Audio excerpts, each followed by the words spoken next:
Oh, where are we going? What up, Emily, team?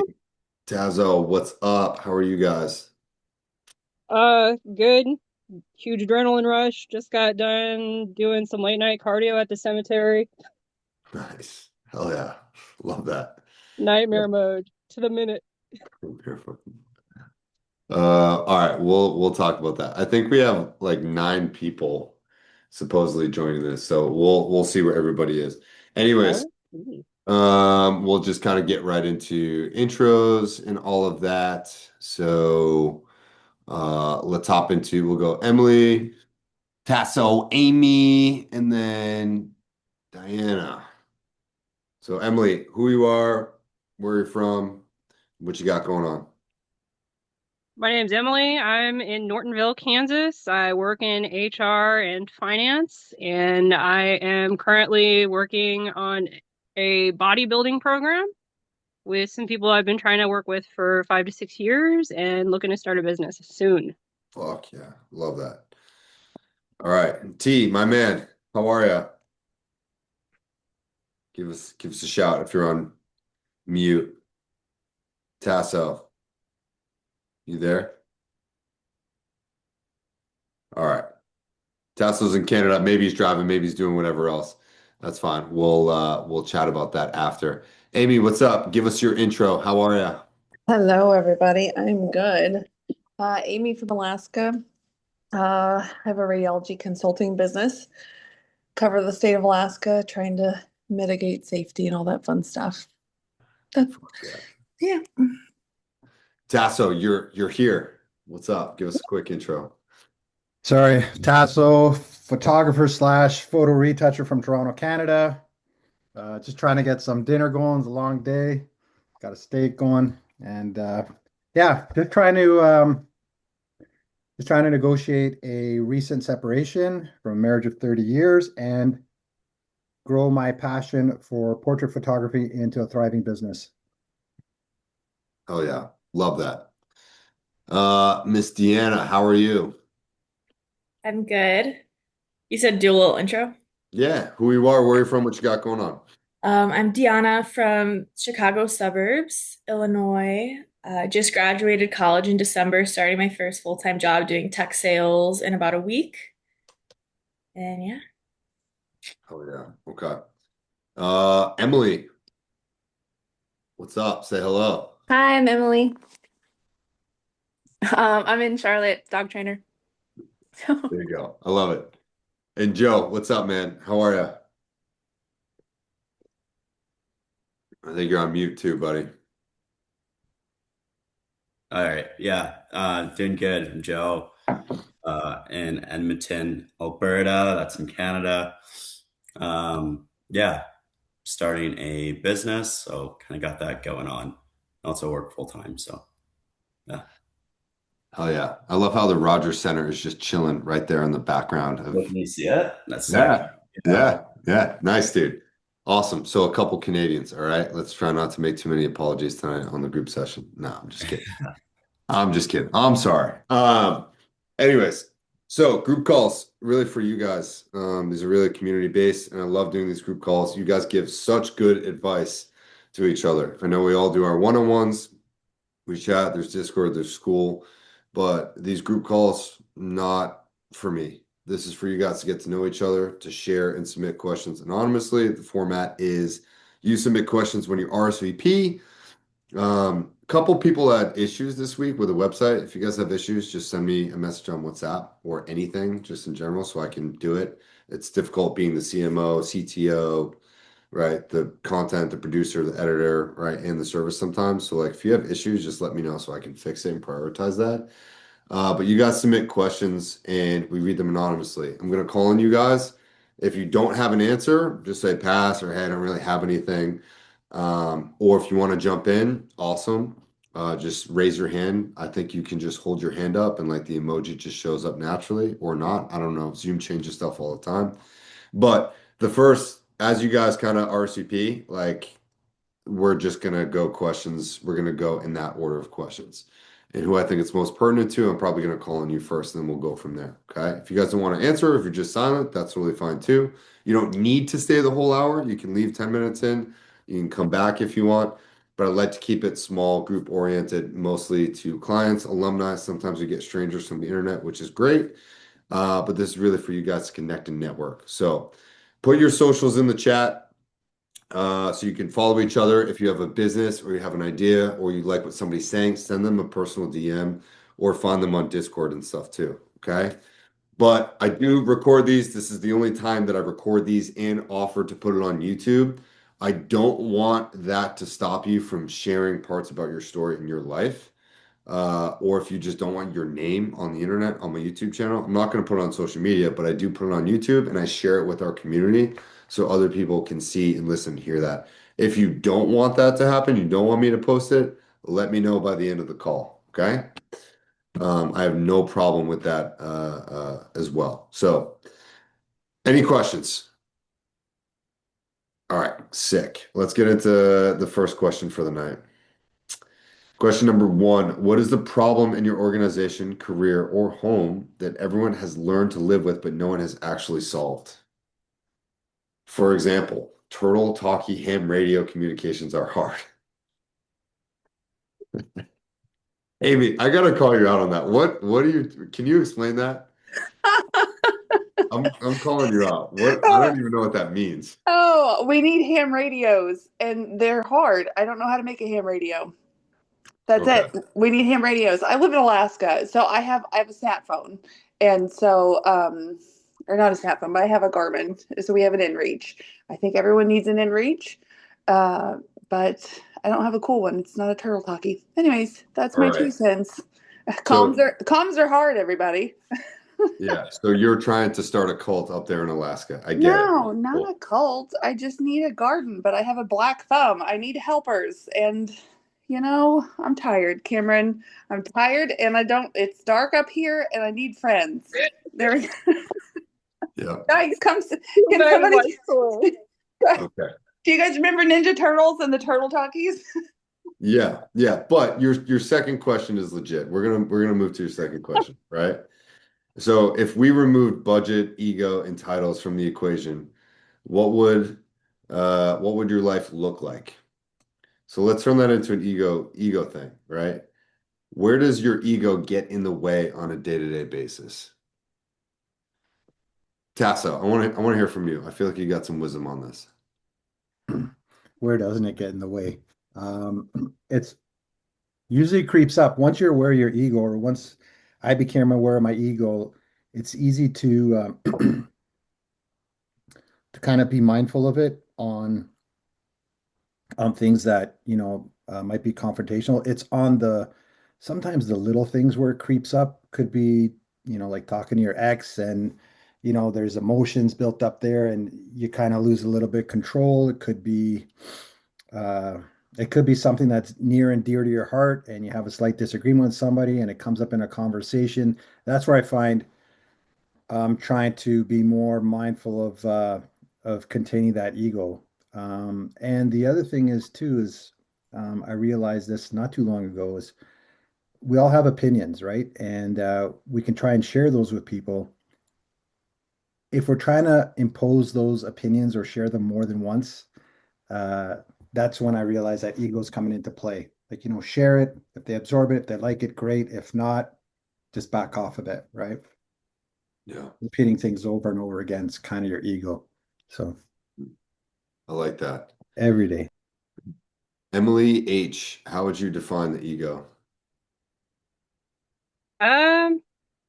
I would say for me, I have to be careful of either coming off as a know-it-all because I don't know everything.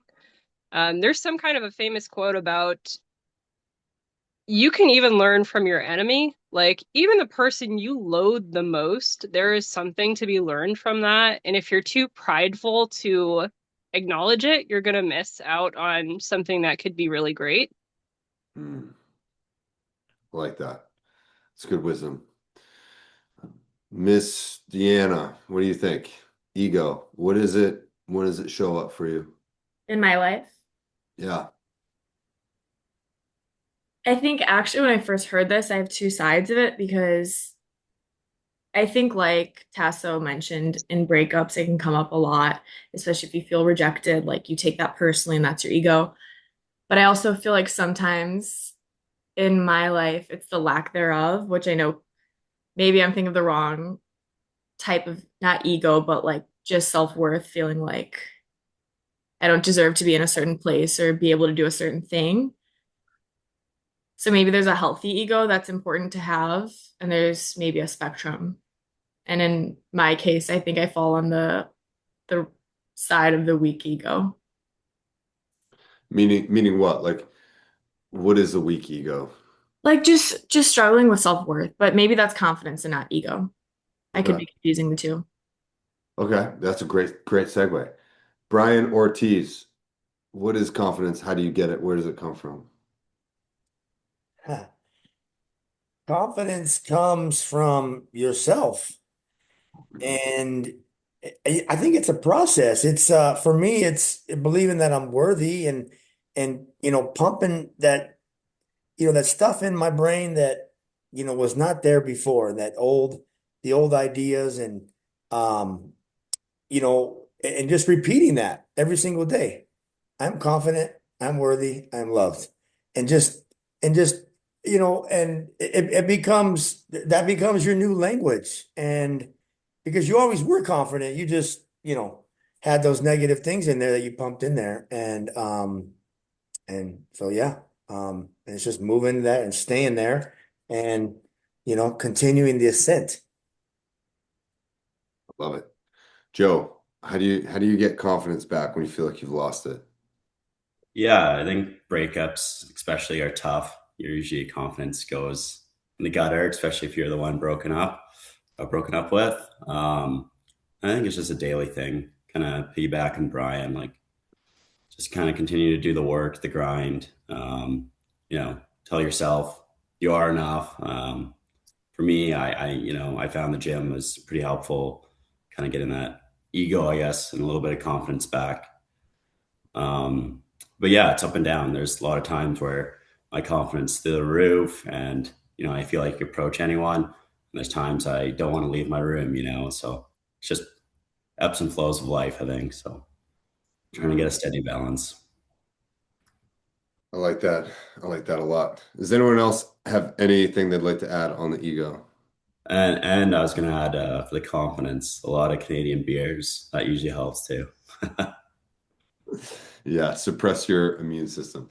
I I'll say this. I think confidence comes from two things in general. I think it comes from keeping your word to yourself and to others. And then competence comes from competency, meaning that you are consistently doing an activity and improving at it over time, right? When you find a process that you love and it's easy to repeat doing day after day, even if it seems whatever, boring, when you find a process that you just love doing and you love doing the process more than wanting the results, that's typically when you actually succeed at some point, right?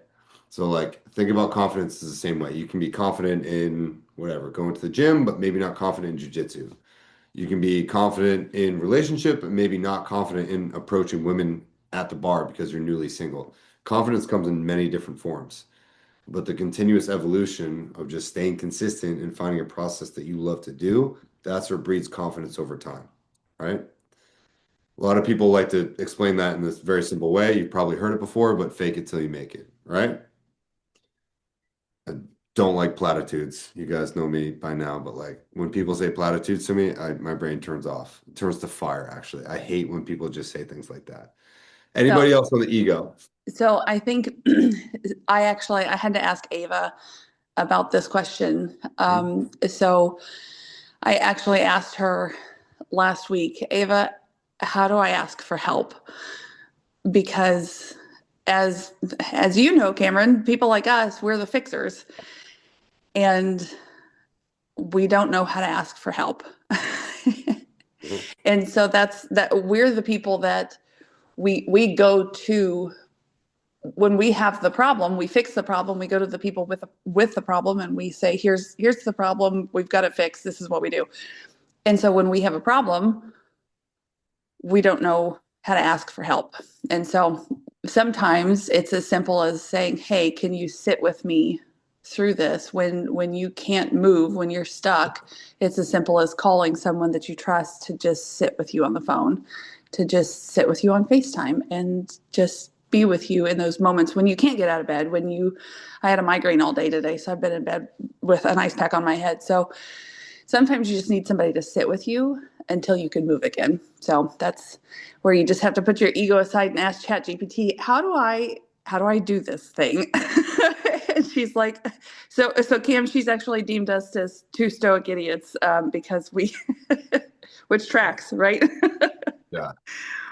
That's a good point too. And I know I've talked with all of you at this point, but like a lot of people do go to ChatGPT for like therapy or confirmation of certain things or to challenge different beliefs. I stopped doing that this summer. I started doing it this summer and I had to stop myself because I found it to be a slippery black hole. I think AI is rapidly advancing. If you haven't seen Seed Dance 2.0 yet, Seed Dance 2.0 is making cinematic movies based upon simple prompts that are like hour, 2 hours, 3 hours long, based upon any prompt with any real person that you want in life.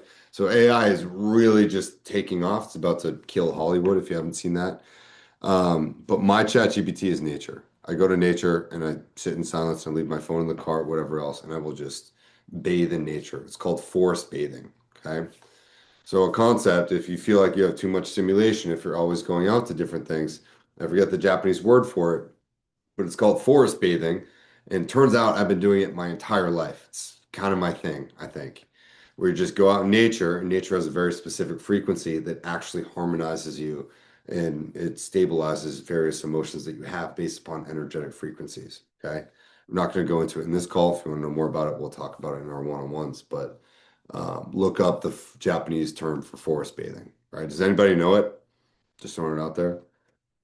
What is it, Tasso? I see you shaking your head. What you got? I'm sorry, I don't know the term for the forest bathing, but I know of forest bathing. And in Japan, they can prescribe it to you. You can go to a doctor and you can get, no, it's true. You can get paid leave off of work to take a week off, and you have to go hiking into the forest. So, yeah. And I can confirm that because I think I'm in the reverse of that because because I'm alone all the time, guys. So I'm in Alaska and the frequency up here is so high. So it's a thing. I'm in nature all of the time. I spent a 5-hour drive last night through the mountains, and it's just, if you're not in nature, you've got to get in nature because it does incredible things for your brain. So do it. There's another, God, I'm all over the place giving you guys ADHD tonight, but my brain's firing on all cylinders. There's another book, Amy. It's called The Comfort Crisis, and it's all about how to embrace discomfort in order to reclaim your wild, happy, healthy self. I'm gonna put it in the chat. This was one of the best books I ever read because it was about a guy that was against hunting, but he ends up going hunting in Alaska and like the discovery of embracing his own discomfort with the process of that and what he learned. And it's a phenomenal book. I remember that book. Yeah, you've mentioned it before. It's phenomenal. Like this book was absolutely phenomenal. I don't think, yeah, it was a New York Times bestselling, written by a New York Times bestselling author. I hated his other book. I love this one. So go Yeah. check it out. Emily, what you got? You raise your hand. Just on the confidence note, if we're in dog training, when we are building most of the dogs that are low in confidence, people think that they're abused, but really it's because they've not been exposed. They're usually like backyard dogs that never go anywhere. And so if we want to build confidence with them, we do a lot of exposure therapy of just taking them new places to like broaden their ability to take in different environments and get them out of that like kind of sheltered space. So I don't know if that applies to anybody, but I think a good confidence builder is exposure therapy. I love that. I agree. Okay. Let's hop to the next couple questions. Okay. So next question. How to find time to start a second business when you have a full-time job? Emily, I'm going to call on you again. How do you find the time to start a second business when you have a full-time job? Oh, you're muted. Me? Yeah, you. Um, there's always time. I mean, I feel like so much time is wasted. So if you really wanted the time, what are you willing to give up to find that time? Stop scrolling, for one. Wake up earlier. There's so much time. I don't think that's ever an excuse. That's my answer. Boom. I love it. Anybody can answer this one, but how many minutes are in a day? Anybody know off the top of their head? It's 1,440, right? How many hours are in a week? Anyone know? 168, right? You have 168 hours a week. You're going to spend a third of that sleeping. You have 1,440 minutes a day. You can axe about 400 off of that in terms of what you sleep or maybe getting ready to go to sleep or waking up. So you have about 1,000 minutes a day.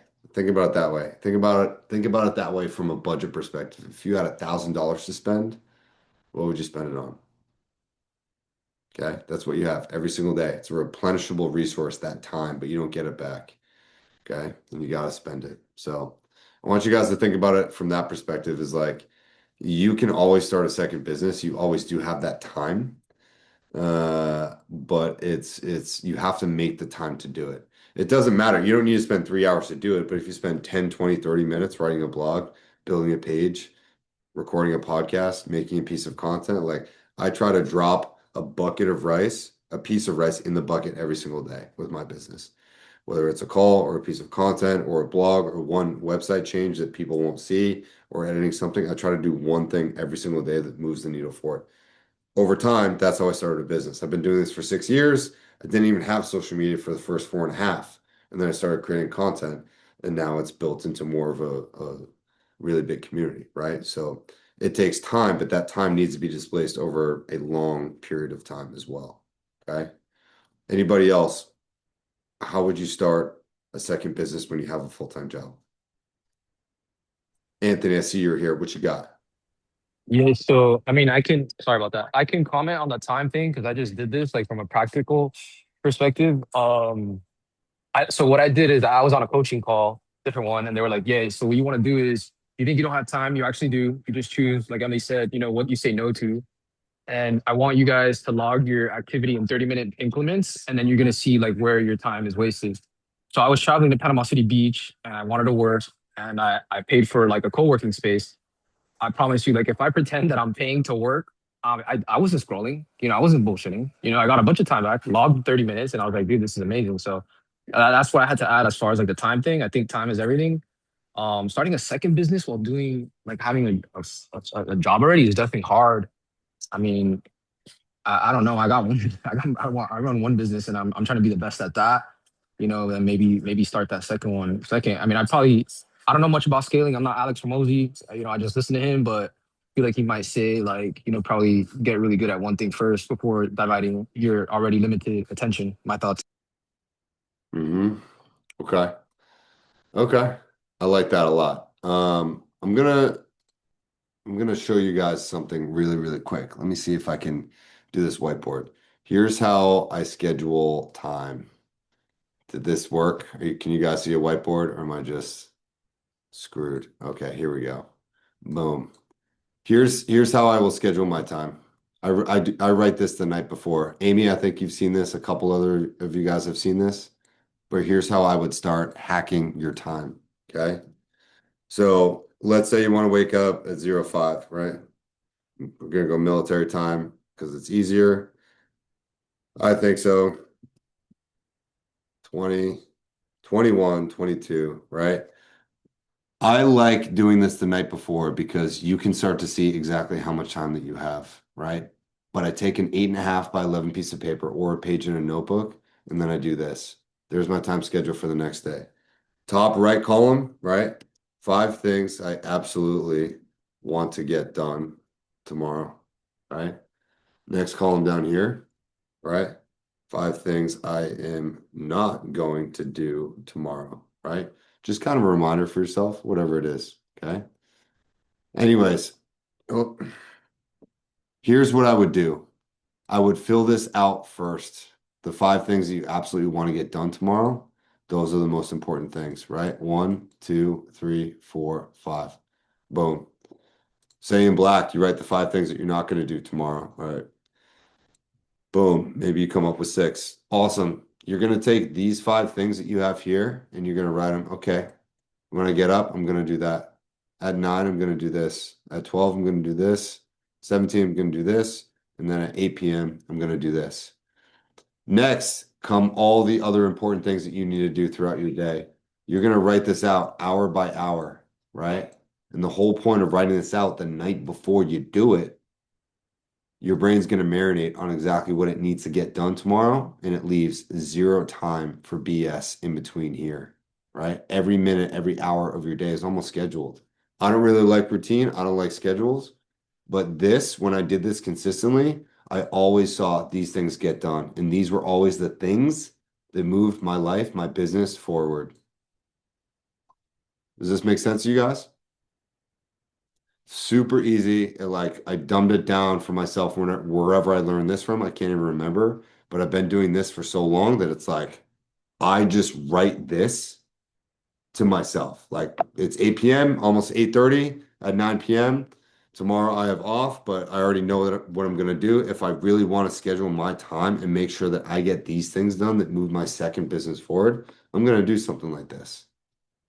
Right? And I'm going to do it consistently every single day because this becomes my nightly routine, which enforces and empowers my morning routine. So if this morning one right here was like, hey, 5 a.m., I'm getting up and go to the gym, but it's the night before, I'm setting my shoes out and setting my workout clothes before I even go to bed. So when I wake up, my brain has already decided for the past 8 hours that, hey, man, you're getting up, you're ripping your pre-workout, and you're going to the gym. Then you're going to be home at 6. You're going to make breakfast, take the dogs out, blah, blah, blah. Okay? Anyone have any questions on this while we're looking at it? It works for students, it works for entrepreneurs, it works for just about everybody. So feel free to take a screenshot of it if you want. Go ahead, Tessa, what you got? I think you're still on. Yeah, mute. sorry about that. What's an example of 5 things that you aren't going to do today? What would you put in there? Like, Yeah, so 5 things that I don't want to do tomorrow, right? If I'm thinking about it, it would be skip the gym, drink alcohol, complain, scroll too much on social media, not post content, something simple like that, right? It's me reinforcing the fact that I am not going to do that. Or if it's not be a victim, or if it's make excuses, or if it's be mean to another person, like you can empower yourself and set boundaries for yourself to just show up as what you want to. You're giving your brain directions for how you want it to operate tomorrow, and it hasn't even happened yet. So when you go to sleep, you've already decided this. Now your brain is marinating on it. Okay, I'm going to act this way. So when I wake up tomorrow, it already knows the plan. You're completely reducing your decision fatigue by doing this. That's the whole point. Make sense? All right. Anybody else on this? Okay, cool. Right. If you need help with that specifically, let me know. Anybody else on how to build a second business while they're currently working in a different thing? Okay. Sick. Let's go to the second thing. How to proceed with the separation when your ex doesn't want the dynamic to change. It's a good one. Amy, what you got on that? Oh. Oh, that's a tough one. You just have to set your boundaries and do what's best for you and keep moving forward.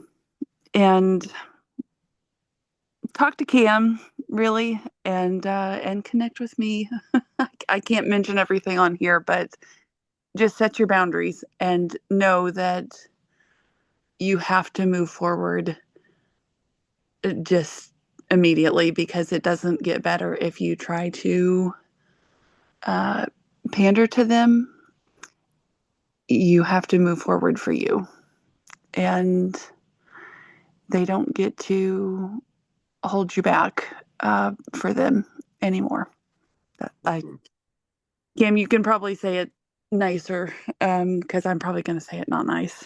I don't know how to say it nicely. Yeah, I mean, Say it nicely for me, Cam, because I'm going to say it mean. you guys all have experience with this, right? I think every human being does, but how do you proceed with a separation when your ex doesn't want the dynamic to change? Emily, all right, Emily here in North Carolina, what you got?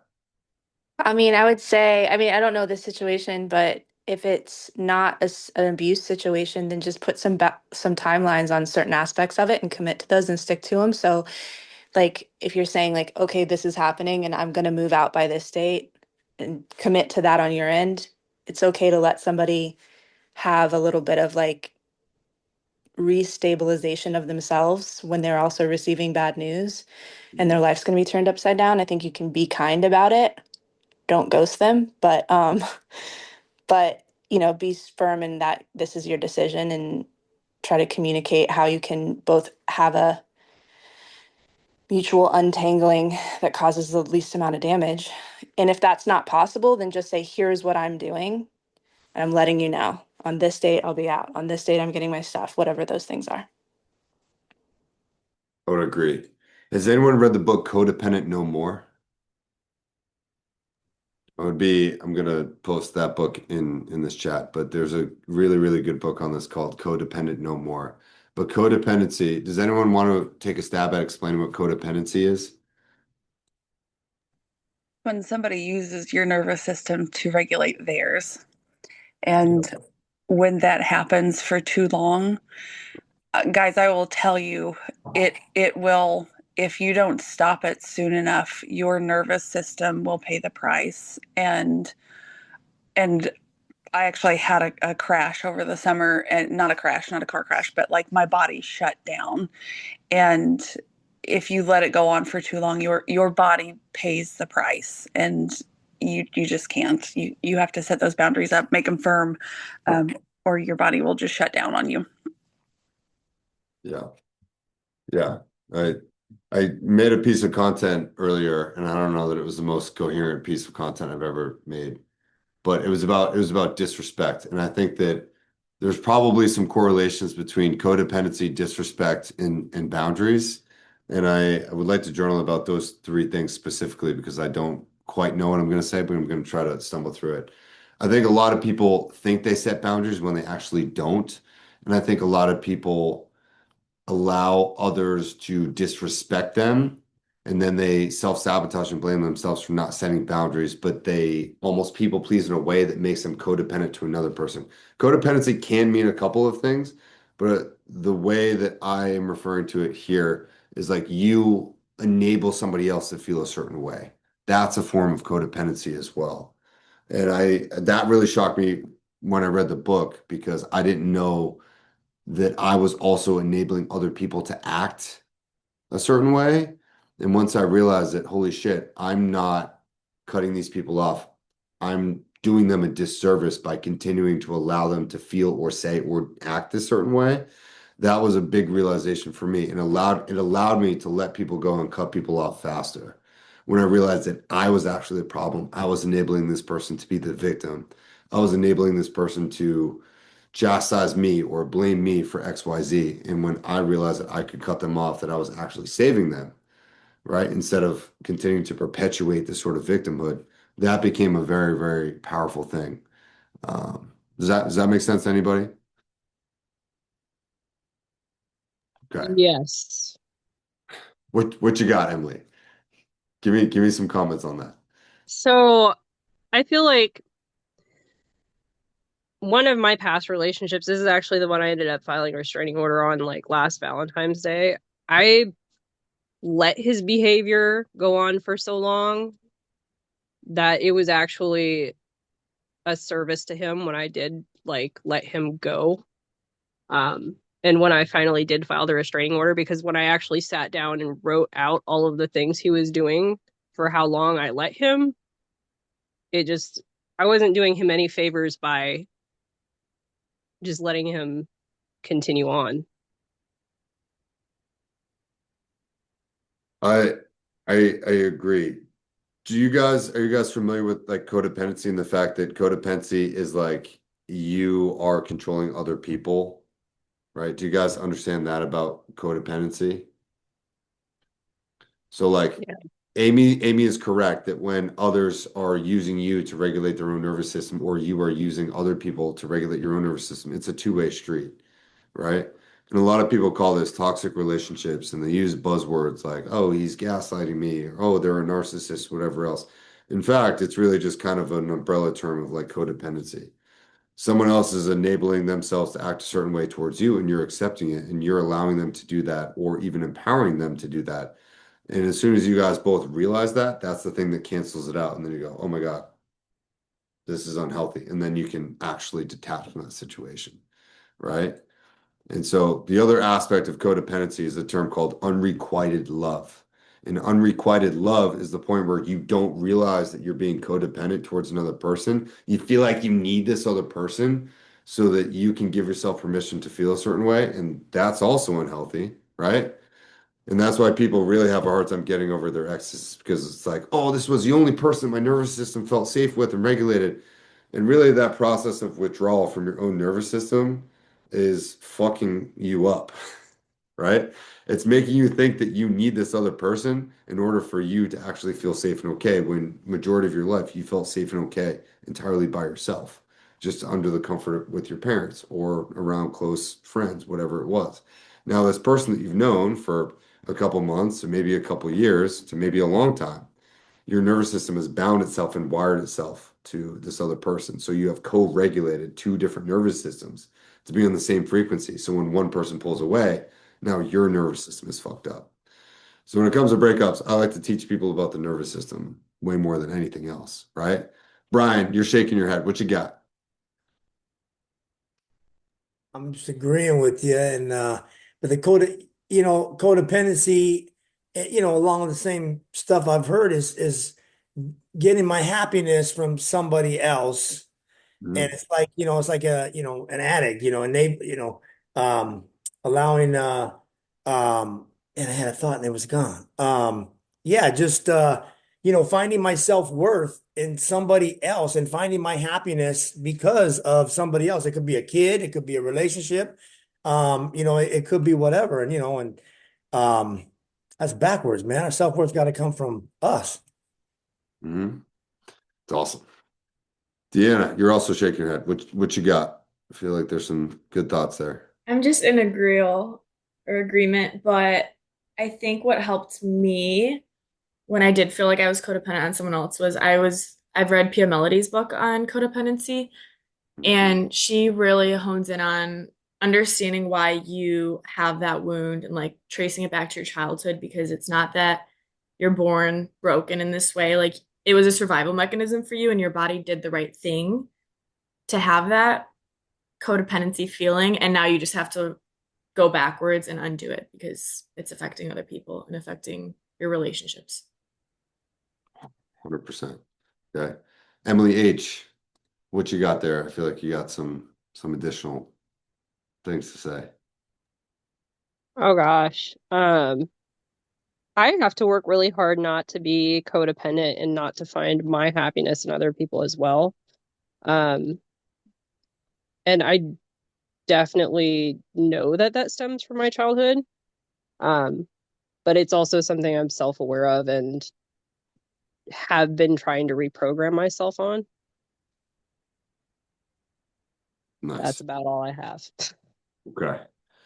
Tasso, do you have anything you want to add to this?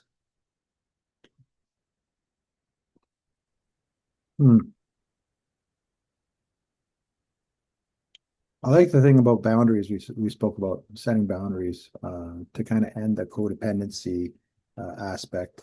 And I also agree with Emily. A lot of this I'm finding personally does stem to my youth or childhood, which I'm kind of learning about is the nice guy syndrome type thing, because I grew up in a household that there was a lot of conflict in. So it's something I always try to avoid as an adult, right? So it's just like I thought it was being like super agreeable, super popular, but I never set any boundaries, right? So it would be like at work, I'd have a vacation plan and somebody would come up and say, oh, we got a project due, and I would like postpone my vacation type of thing, right? Um, So yeah, that kind of, I think, ties into, setting boundaries and then setting deadlines to end, a codependency with an ex or with a colleague or whatever the case may be. So yeah, there's quite a bit of value in, what Diana said, what Emily said, and everybody else said here. So yeah. It's one of the things that I think I don't want you guys to feel bad setting boundaries ever, right? Like raise your hand if you've ever in the past felt guilty about setting boundaries, right? I know I have, right? When you stop feeling bad about that, dude, your whole world changes, right? You don't need to control other people, but like you should have no problem giving the Heisman to like other people's bullshit.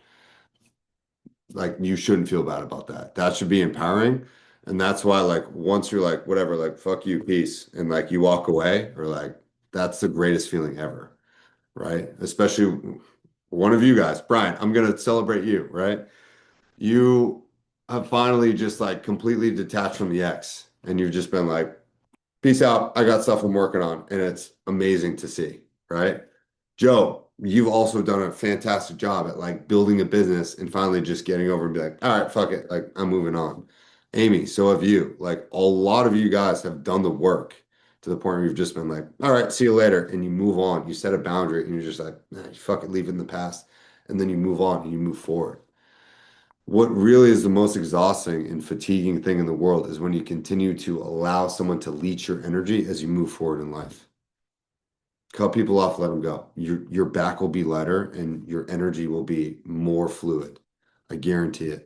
Don't feel bad about it. Just do it. And just sometimes you cutting people off is allowing them to have the lesson that they need to do the work themselves. Okay. So ipso facto, you guys are saving people. Anybody else have something that they want to add to that? Okay. Let's hop to the next one. He's not here. Let's see what we got. Ooh.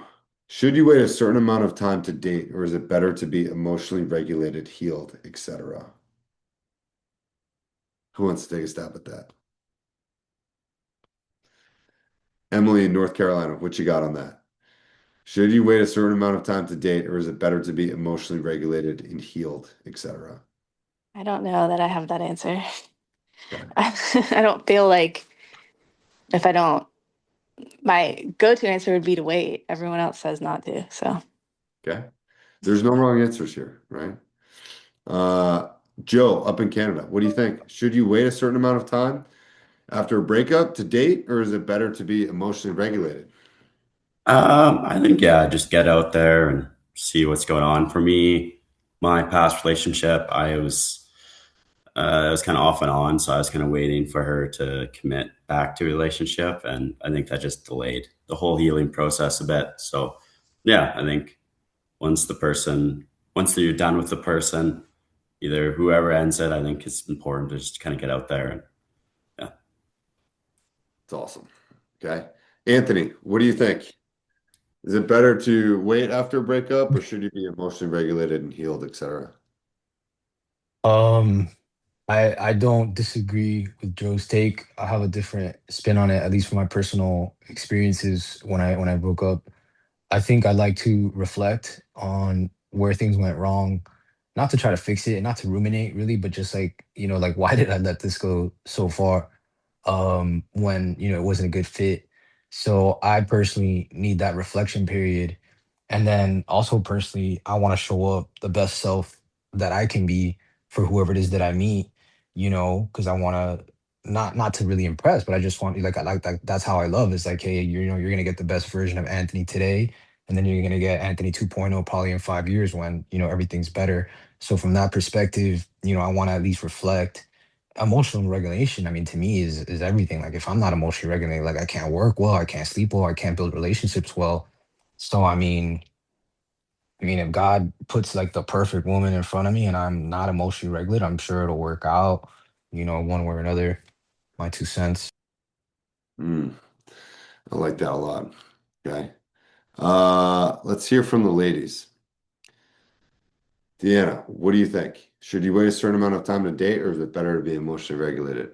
I think I'm gonna kind of echo what everyone said about a little bit of time, at least for my situation. I felt like because I was a little bit attached, like realizing I'm good on my own and I don't need anyone else because I would never want to just replace that attachment on someone else and then never feel good on my own. And I actually just listened to a podcast today that I thought was an interesting take about like not waiting until you're all the way healed because you never are healed 100%. So you can't wait for that either. And relationships are a place where you can heal as well. So I think a little bit of both, giving yourself some time, but also getting out of your comfort zone before you're too comfortable single. Yeah. Yeah. What about what does being emotionally healed and emotionally regulated look like? Anyone want to take a stab at that? What is that? How do you know?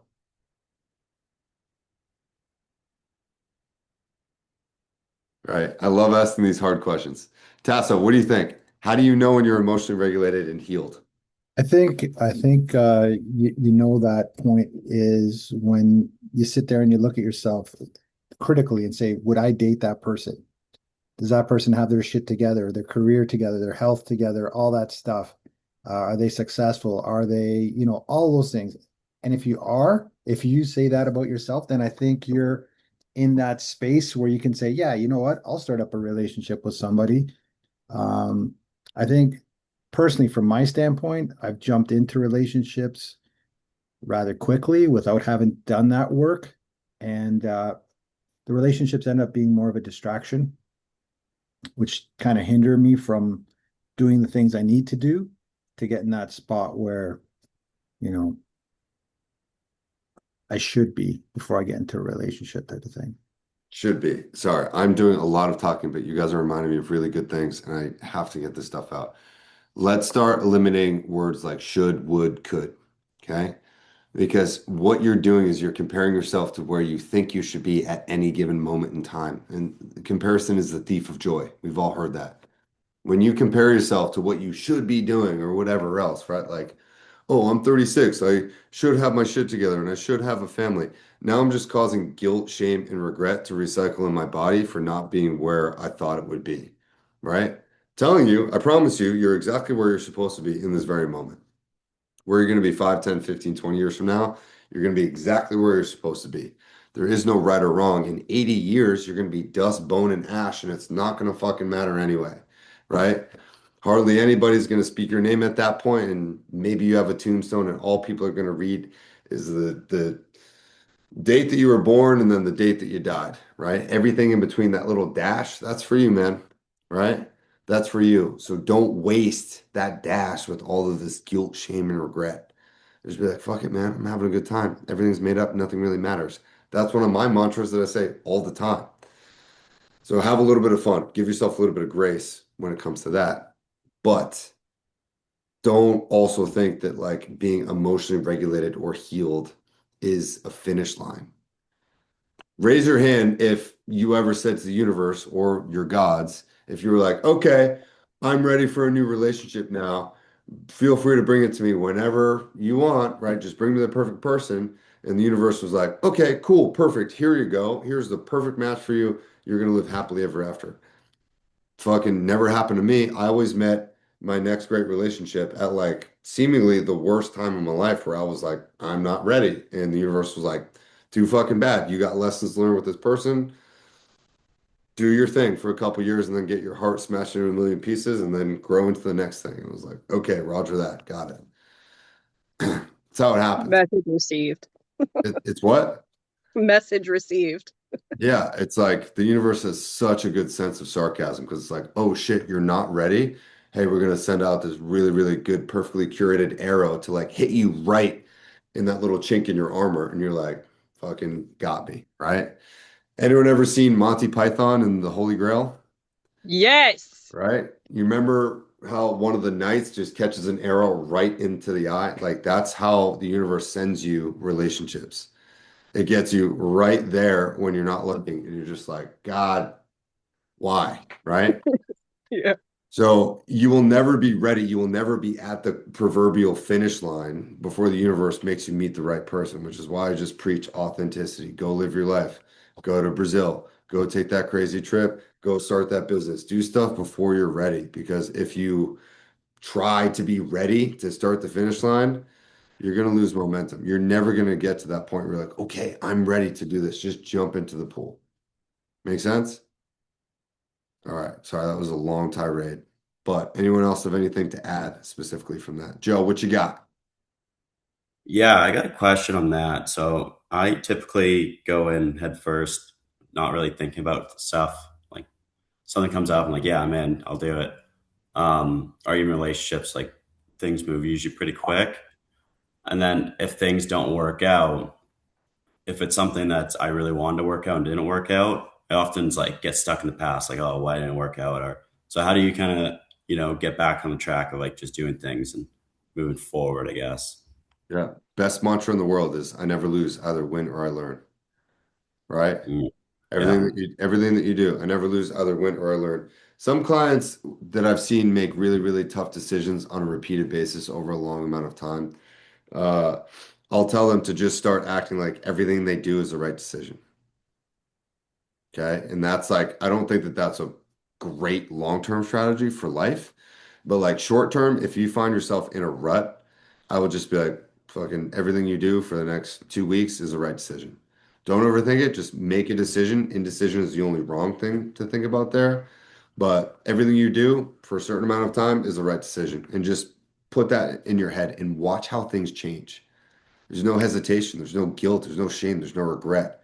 So if you're experiencing some sort of adversity, some sort of failure, just be like, gaslight yourself and be like, fuck it, everything that I do for the next week, it's the right decision. You want to have pizza for breakfast, you want to have donuts for dinner, like it's the right decision. You want to skip the gym for a whole week, that's fine, it's the right decision. As long as it's not hurting other people, it's the right decision. Make sense? Yeah.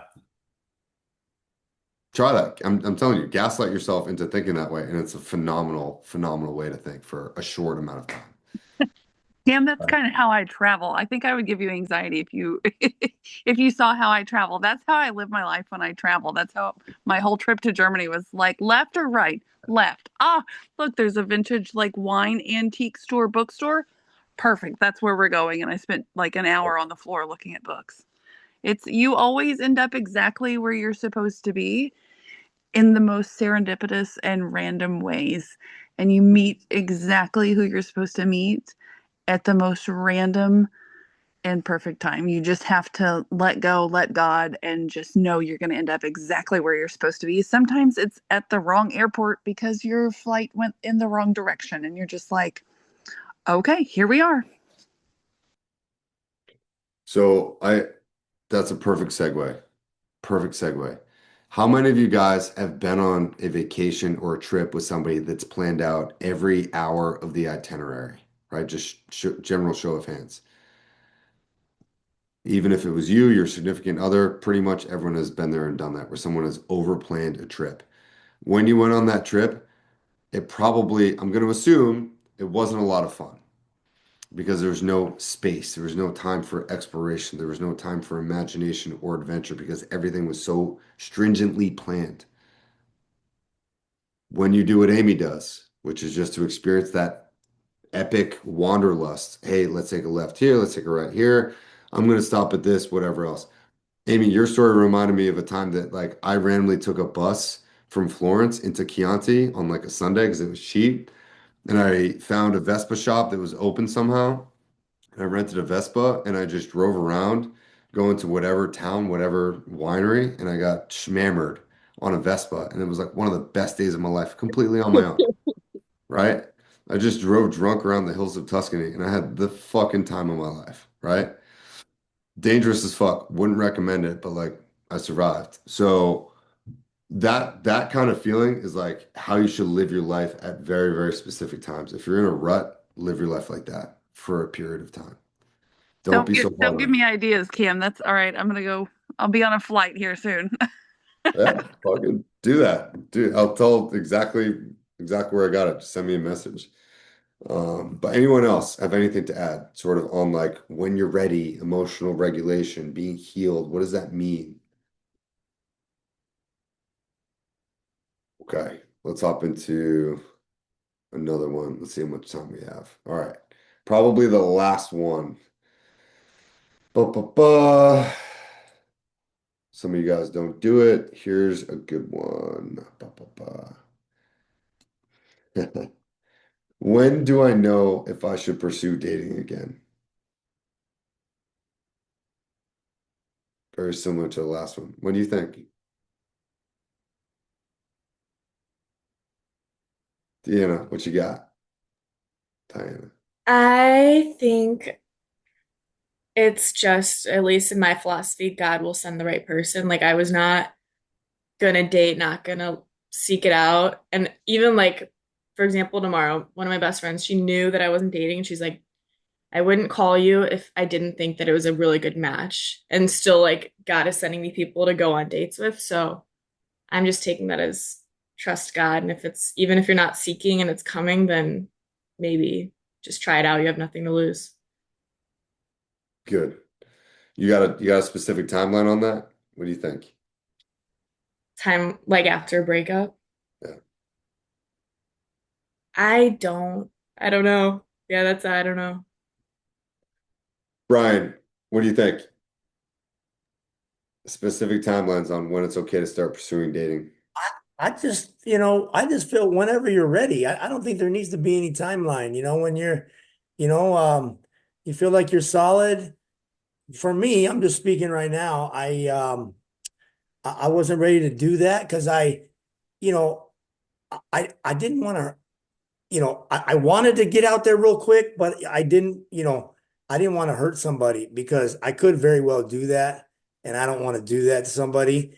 I could jump in and then, jump out of that thing because I wasn't ready. And that's not something I want to do. Um, but I don't know. It's been a couple months and I'm feeling I'm back, like that John Wick thing. I'm feeling I'm back. Love that. I love that. Tasso, what do you think? When is it okay to start dating again? When should you? I got into it right away. Yeah. And you kind of learn things as you go along, right? I met this incredible woman. Like we just hit it off. Amazing, attractive, successful, blah, blah, blah. And then she found out that I'm recently separated and still wants to keep in contact, but she doesn't want to get too emotionally involved because, separations can get messy, right? And I totally get where she's coming from, right? If things were the other way around, I probably feel the same way. So you're not going to find out any of that stuff until you get into a relationship, right? So putting stuff off uh, didn't help me. It wouldn't have helped me grow, right? So having that interaction was a good one. It was a positive. Um, who knows? Maybe it'll work out. Maybe not. Maybe something will come up in the next one. But yeah, unless you're out there and having those experiences, and to Brian's point, like do it in a way where you're not going to hurt anyone. Like be honest. Be honest with the other person. Be honest with yourself. Yeah, go for it. Go for it and learn those interactions and learn a little bit about yourself, right? And what you bring to the table. I love that. Emily, what you got to raise your hand? Well, as I was hearing people talk about this, I had this thought that maybe you should look at what your past pattern is and reverse it. So if you're a big jump into the next relationship immediately and then that one crashes and that's been your cycle, then maybe you should slow down before you get into the next one. Or if you're like one that sticks with it, goes through multiple breakups with the same person, never moves on, maybe it's time to speed things up and start shortening that span of like holding on to the last relationship. So that's my thought. Love it. I love it. That's good stuff. There's one rule that I think I've seen over time. It says for what is it? Every year that the relationship lasted, that's how many months of quote unquote healing you should give yourself. So if the relationship lasted 7 years, technically you should give it 7 months. If the relationship was 3 years, you should give it 3 months. If it was 1 year, 1 month, whatever. I typically tell people, like, if you allow your nervous system to re-regulate itself for 90 days, I think 90 days is like the long end of like what it actually takes for your nervous system to fully detach from someone. I can't say for certain because I haven't been married for that amount of time. But I think that following the 1 year to 1 month rule is a safe bet for you. So think about that. But the right answer is whenever you feel ready. So I second all of you guys and just want to say thank you for sharing all of that. It's 9, so we're gonna wrap up the group call. I thought this was a good one, but generally the person that talks the most in a meeting usually thinks it went the best. So sorry for talking your ears off, but I was very, very passionate about the stuff that you guys brought to the table. So thank you for that. If you do not want this to be posted to YouTube, let me know. Okay. If you don't want your name out there, send me a message on WhatsApp just right after this, and I won't post it. We haven't posted, I think, the last 3 or 4 because people have said that. Not a problem. I will always listen to what you guys want, 9 times out of 10. But I think this was a good one, and I think other people would benefit from it in our community. So please keep that in mind. Feel free to continue to connect with each other on the Discord, right? Look for common names. Just drop yourself in the group coaching channel. If you guys want to connect with other people, I want you guys to be able to connect with each other and help each other out, network, business, all of that stuff. But I hope you guys have a great Valentine's Day weekend. I get it, whether you're single or you're dating someone or fresh out of a breakup, don't allow yourself to feel guilty about that. Like, Saint Valentine was beheaded for marrying people in secrecy, which I think is hilarious. So like, just kind of try and laugh at it and just go about your day in a very normal way. It's a bullshit holiday made up to perpetuate the American economy. Sorry to my fellow Canadians, but it is. Most holidays are. Just enjoy it as a regular weekend. Take the time off, get outside, meditate, eat good food, get some good sleep, and I'll see all of you guys next week. Okay? All right, Bye. guys. Bye. Take care.